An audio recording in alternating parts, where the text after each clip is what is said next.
Bem, bom dia a todos. Bom dia. Estou tendo a satisfação de receber o nosso governador reeleito Ibanez aqui no DF. Fechamos um acordo aqui. Estaremos, ou melhor, ele estará junto comigo por ocasião da reeleição, como já esteve durante a campanha.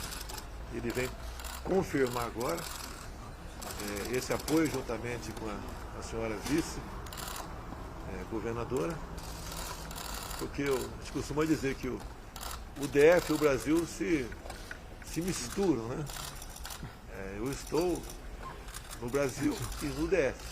E o nosso governador aqui teve muita harmonia conosco durante esses 4 anos de governo. E se Deus quiser, com a nossa reeleição, continuaremos trabalhando nessa harmonia em prol do Brasil e do DF. Eu sempre digo, presidente, tenho colocado muito claro que o Distrito Federal a gente é hospedeiro dos principais poderes. Então essa harmonia desde o início foi o que nós buscamos. Durante a campanha eu ressaltei em todos os momentos a importância do governo federal na realização das grandes obras aqui no Distrito Federal, exemplo do nosso túnel de Taguatinga. Nós tivemos um grande avanço na questão orçamentária. Nós temos uma dependência também muito forte por conta do Fundo Constitucional. Segurança, saúde e educação são remunerados também pelo Fundo Constitucional, que cresceu muito ao longo desse período. E a gente tem conseguido trabalhar aqui na nossa cidade em plena harmonia. Então nada mais natural do que esse apoio agora no segundo turno ao presidente Bolsonaro. É um apoio que vai de coração, um apoio que nós vamos correr as ruas do Distrito Federal, junto com a população, em especial a população mais carente da nossa cidade, para que a gente consiga os votos para reeleger o presidente Jair Messias Bolsonaro. Então pode contar conosco, essa parceria é uma parceria efetiva e nós vamos trabalhar muito para reeleger o senhor. Eu tenho dito que o mundo passou por momentos difíceis por ocasião da pandemia, não foi diferente no Brasil, algo desconhecido que levou muitas pessoas, parentes e amigos embora, lamentamos.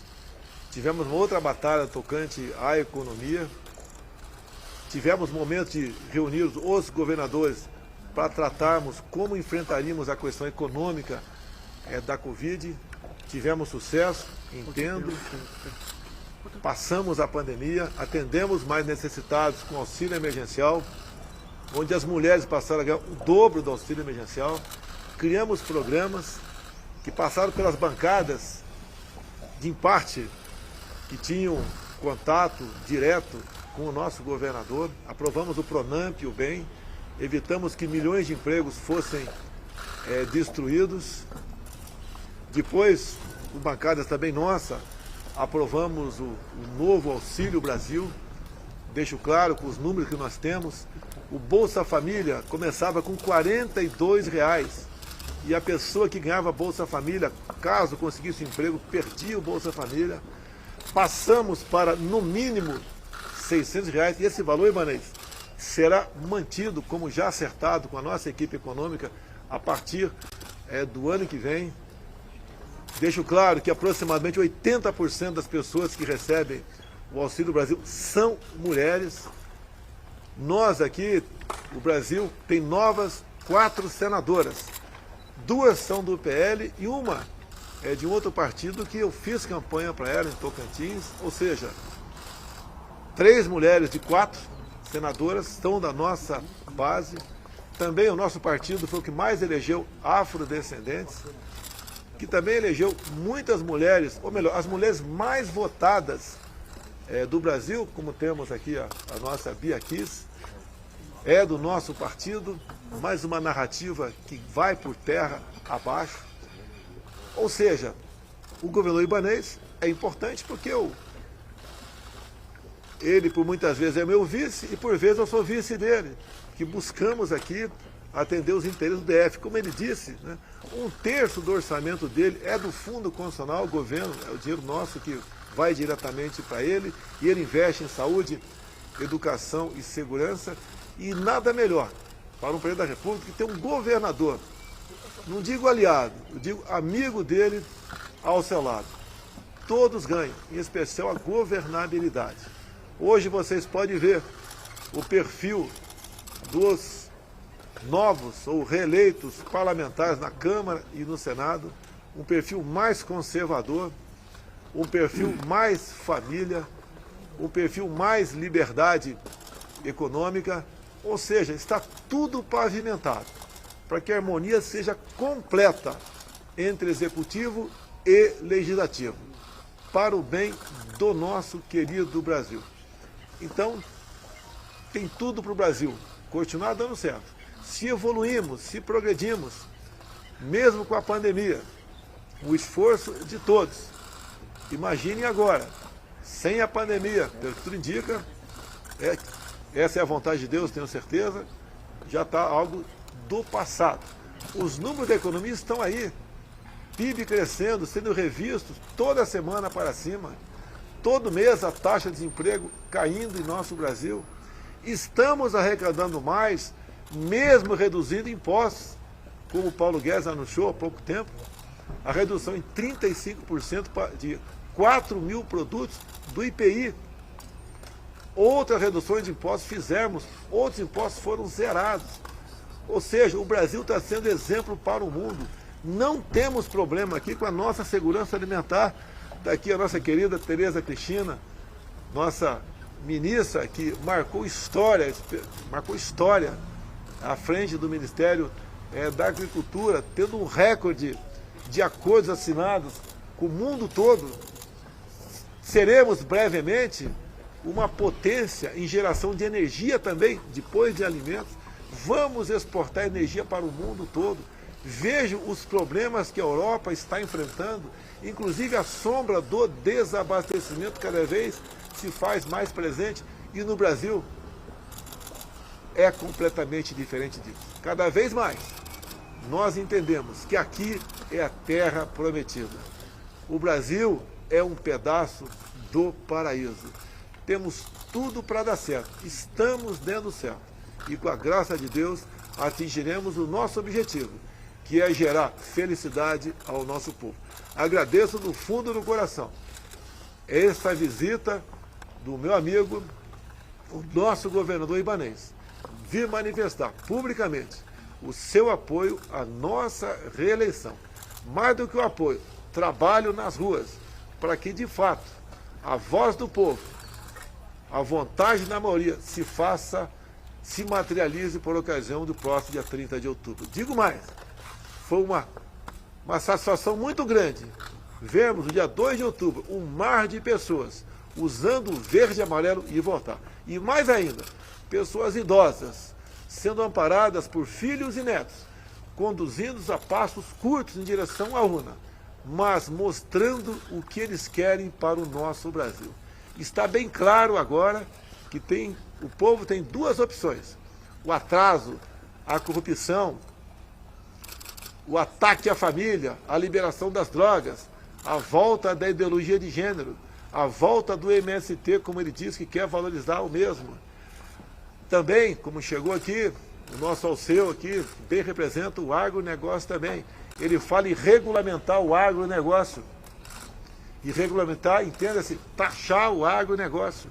Como ele disse também, que não quer a volta do imposto sindical, mas quer uma taxação em cima dos trabalhadores para os sindicatos. O Brasil é isso que está aí. Ninguém tem o que nós temos: riquezas minerais, biodiversidade, água potável, belezas naturais, clima aprazível, terras agricultáveis.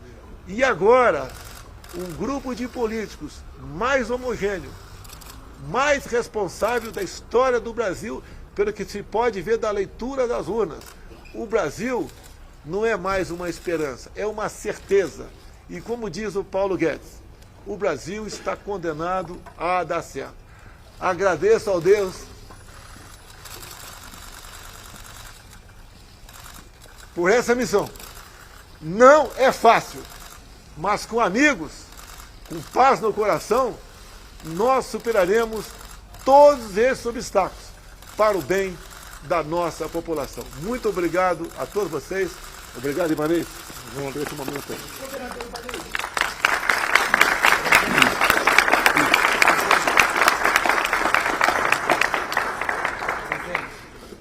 Os senhores senhores tiveram durante a pandemia, o senhor e o governador, alguns desentendimentos, teve a questão também do 7 de setembro, são pontos solucionados? É coisa do passado. A pandemia, ninguém sabia o que era o vírus. Nós não tínhamos Todo manual. mundo buscou uma maneira de fazer o melhor. Você tentando mudar, às vezes você erra. Quem disse que eu nunca errei na vida? E a maior virtude nossa é reconhecer o erro, é não ter compromisso com o que não deu certo. É dar as mãos e prosseguir. Nós todos somos passageiros aqui na Terra. A história que eu quero deixar, que o Ibanez quer deixar, é um governo voltado ao bem-estar do nosso povo brasileiro. Governador, o candidato do seu partido, Simone Tebet, indicou que deve declarar apoio ao candidato Lula. Como é que o senhor vê isso? Eu acho que ela nunca chegou a me ligar, nem durante o período da eleição. A Simone, como candidata representante do MDB, ela não teve diálogo com os governadores. E agora, nesse momento, ela vai tomar uma decisão, mais uma vez, isolada, de seguir nessa linha, se ela for apoiar o presidente Lula. Nós temos uma bancada muito forte que foi eleita agora. O MDB aumentou na Câmara dos Deputados e essa bancada vem exatamente das pessoas que votaram com o presidente Bolsonaro. Então nós estamos muito tranquilos em relação à decisão que foi tomada por nós. O senhor conversou com o presidente do partido? Conversei com o Baleia e a ideia do MDB é exatamente liberar os governadores e os eleitos para apoiar quem quiser. Ibanez, vamos deixar a nossa vice, uma mulher, uma pessoa de coragem. A usar um pouquinho da palavra aqui? Celina. Obrigado. Primeiro eu quero aqui agradecer as nossas parlamentares eleitas, o nosso grupo. Queria agradecer as mulheres do Brasil, que não só elegeram mulheres na nossa base, mas as mulheres que querem o desenvolvimento. Eu, como coordenadora da bancada feminina aqui, tenho que fazer um agradecimento muito especial ao presidente Bolsonaro, que sancionou 78 leis de interesse da bancada feminina. Leis que jamais haviam sido pensadas no nosso parlamento, que foram encaminhadas pelo nosso presidente, como a medida provisória do Emprega Mais Mulheres. Nós vamos ter a oportunidade de ter licença maternidade agora compartilhada entre homens e mulheres. E muitos outros avanços.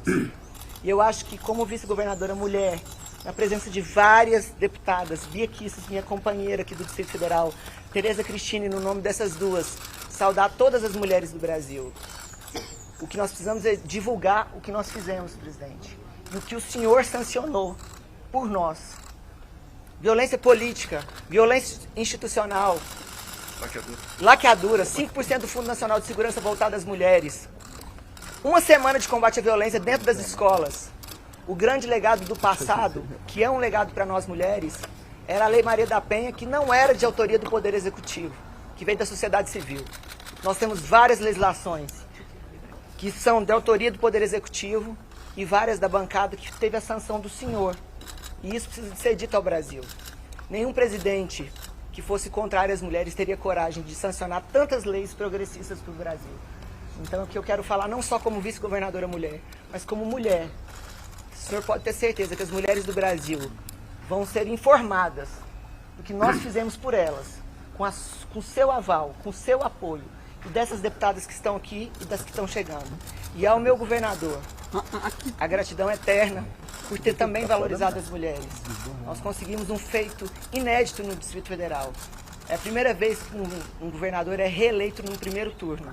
Isso mostra a unidade do governo federal, do governo do Distrito Federal, mas também mostra a força de mulheres que querem o Brasil continuar realmente progredindo e desenvolvendo.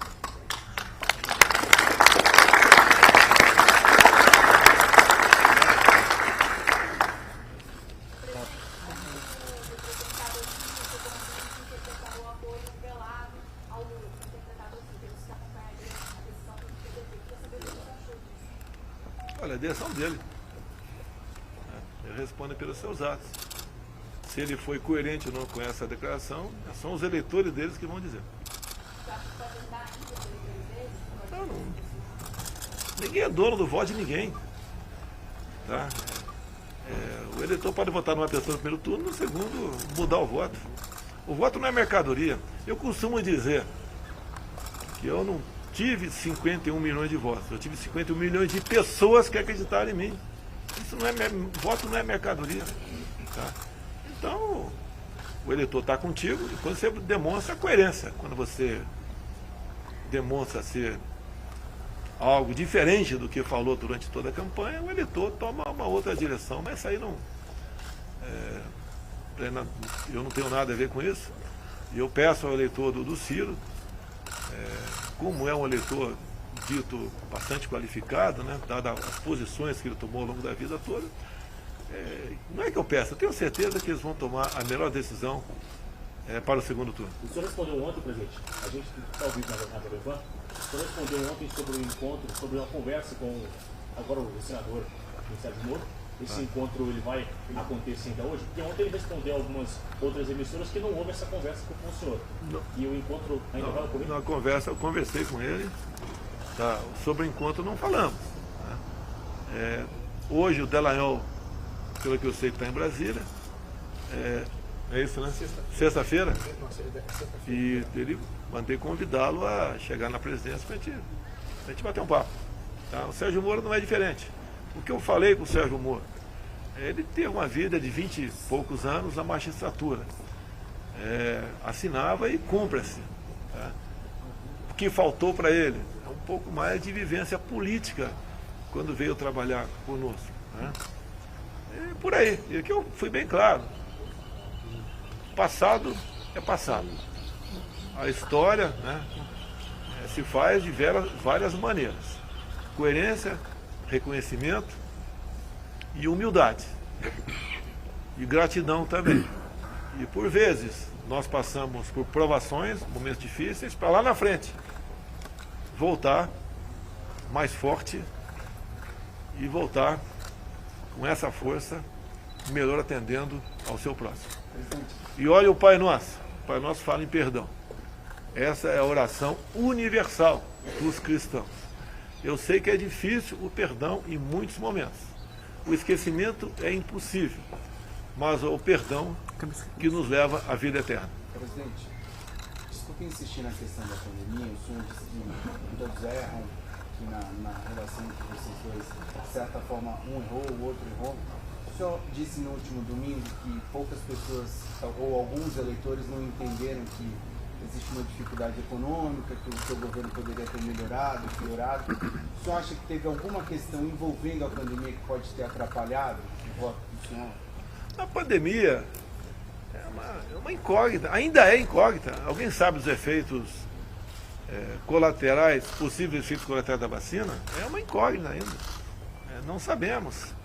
Eu acho que o grande erro do trato da pandemia foi tirar a autonomia do médico. Aquela tal de medicação off-label, fora da bula. O médico não é que ele tem o direito, ele tem o dever de buscar salvar vidas ou diminuir a dor do seu paciente. O grande erro foi, no meu entender, ali.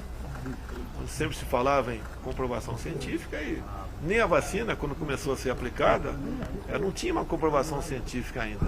E eu fui pela liberdade da população. Compramos 50 milhões de doses para todos os brasileiros, todos sem exceção. 500 milhões. 500 milhões, falei 500 mil? 550 milhões. 500 milhões de doses, obrigado. 500 milhões de doses para todos os brasileiros. Fizemos a nossa parte. Me acusar de negacionista, tendo comprado vacina. Agora, deixe bem claro, né? Lá atrás, alguns me culpam de ter comprado a vacina em 2020. Eu quero saber quem comprou uma dose em 2020 no mundo. Se a primeira dose foi aplicada em dezembro de 2020. Então a oposição pega isso e fala, é negacionista, poderia ter salvo vidas. Fizemos todo o possível para salvar vidas. Muitos governadores fizeram a mesma coisa. Obviamente, cada um dentro da liberdade que ele teve para trabalhar nesse sentido. Uns acertaram, outros não. E a vida é que se segue. Então, ninguém aqui quis causar o mal para ninguém, trabalhou o lado da morte. Buscou uma maneira de salvar vidas. Essa é a grande verdade. Não podemos entender que exista um só governador, um só prefeito que iria matar quem quer que seja por ocasião da pandemia. E nós, governadores, dificilmente vai encontrar um. Precisa deixar bem claro, não faltou recursos da União, do governo federal, para que a gente fizesse todo o trabalho de combate à pandemia, instalação de hospitais de campanha, compra de vacinas, compras de medicamentos, os hospitais foram totalmente atendidos, só que no Distrito Federal foram cerca de 3 bilhões de reais que foram investidos só no combate à pandemia. Então a gente não tem o que reclamar, o governador que abrir a boca para falar do governo federal, o que diz respeito à atuação na pandemia, simplesmente não está falando a verdade. Porque eu acompanhei como coordenador do Colégio de Governadores, todos os estados receberam recursos para o combate à pandemia. Olha, o gasto em 2020, nessa área, chegou na casa dos 700 bilhões de reais. E o Brasil não colapsou na economia. Foi feito com muita responsabilidade, tudo votado no parlamento. Não teve nada no tocante à canetada que viesse a desequilibrar outras áreas. Um trabalho muito responsável com a grande maioria do parlamento e com a equipe econômica nossa conduzida pelo Paulo Guedes. Ainda ontem eu vi o presidente no Twitter do ministro Anderson Torres sobre investigar os institutos, ali uma indicação para a Polícia Federal sobre os números que foram divulgados. Se o ministro puder explicar quais institutos vão ser investigados e qual... Se vai ser investigado ou não, isso aí vai ser uma decisão da Polícia Federal. Agora que é criminoso, por exemplo, colocarem aqui, um dia antes da eleição, um candidato que teve 4% dos votos com 16%, isso só pode ter crime. Não pode ter sido de bom... E ninguém da imprensa vai dizer que isso está correto. Colocar um candidato, como foi o caso do Isalci aqui, que teve 4% dos votos, um dia antes da eleição, você coloca ele com 16%. Isso é criminoso. Não existe instituto de pesquisa sério que ratifique esses números. Então isso não existe. Os institutos de pesquisa no Brasil têm agido contra a democracia e merecem sim ser investigados e serem punidos. Eu vi até projeto de lei aqui que já vai tramitar, que essas divulgações elas são criminosas sim e atrapalham a democracia no Brasil. E por muitas vezes, tá? A gente tem que ver quem é que está pagando aquela pesquisa. É o interesse em pagar aquela pesquisa. Eu lembro que no passado muitos eleitores diziam, não vou votar em candidato que vai perder. E alguns votam dessa maneira, ainda no Brasil. Muitos votaram em quem estava na frente para fazer o quê? Para não ter segundo turno, para botar um ponto final nas eleições, para não perder mais um domingo, segundo a ideia dessas pessoas. Agora, arrastaram sim pessoas para lá. Tanto é que quando foi anunciado o segundo turno no domingo, o que aconteceu com a nossa economia na segunda-feira? O dólar caiu demais, a bolsa subiu bastante. É uma demonstração do quê? Estavam precificando o que apontava Instituto de Pesquisa, a volta do PT. E o mercado bem disse, com os números na segunda-feira, que a volta do PT será um desastre para o Brasil. Isso são números. E nós lamentamos, como diz o Ibanez aqui, esses institutos que estão trabalhando, na verdade, para quem os contrata. E não é para fazer uma pesquisa séria. E a intenção era interferir na democracia. Falam tanto de atos antidemocráticos, isso é um ato antidemocrático. Esses números abusivos desse Instituto de Pesquisa que quase decidiram a eleição presidencial no primeiro turno, que seria um desastre para o Brasil. Quer falar, Anderson? Não, presidente, só dizer que o inquérito foi instaurado para esclarecer tudo isso, números muito discrepantes da realidade que se teve nas urnas, e isso existem crimes que podem estar por trás disso aí, e nada melhor do que o inquérito policial na Polícia Federal para poder esclarecer tudo isso, até para esclarecer para a população brasileira, para que possa exercer o seu direito e para que pesquisas, governador Ibanez, não fiquem direcionando muitas vezes questões de voto útil e outras coisas que se discutem. Então, nada melhor do que o inquérito policial para esclarecer se realmente existe ou não existe algum crime, algum conluio, algumas empresas associadas, enfim, o inquérito vai dizer. Não, na verdade, nós vamos investigar tudo isso que está aí. Não é um instituto, não é outro instituto. Nós vamos fazer, a minha representação para lá foi para que a Polícia Federal avalie tudo isso que está acontecendo nos institutos de pesquisa do Brasil.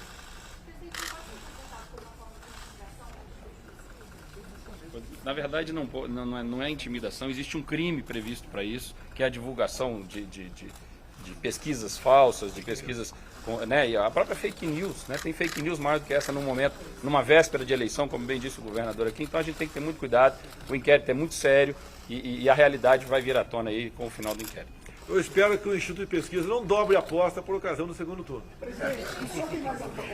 Bora. Vamos nessa. Obrigado, vamos trabalhar.